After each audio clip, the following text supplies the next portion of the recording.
Israel ने Nasrallah को मारा तो युद्ध में ईरान आया। ईरान ने इजराइल को दहलाया तो वॉर जोन में अमेरिका आया।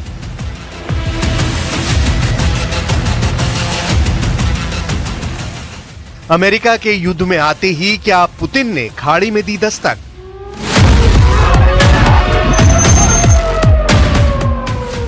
आर पार का युद्ध है ये, अब किसी के रुके ना रुकेगा।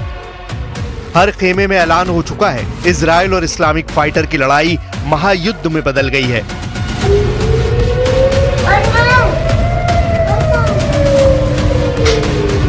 भीषण हमले शुरू हो चुके हैं, हाइपरसोनिक मिसाइल फट रही हैं। जैसे लेबनान दहल रहा है, वैसे ही इजराइल में कोहराम मचा है। ईरान के हमले के बाद इस युद्ध में अमेरिका ने भी दमदार एंट्री कर ली है।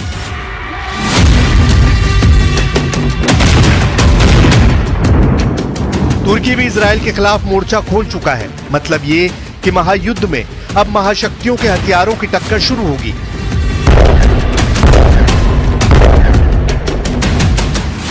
इजराइल को 181 फतेह मिसाइल हमले से दहलाने के बाद ईरान ने जो ऐलान किया है, उसने पूरी दुनिया को खतरे में डाल दिया है।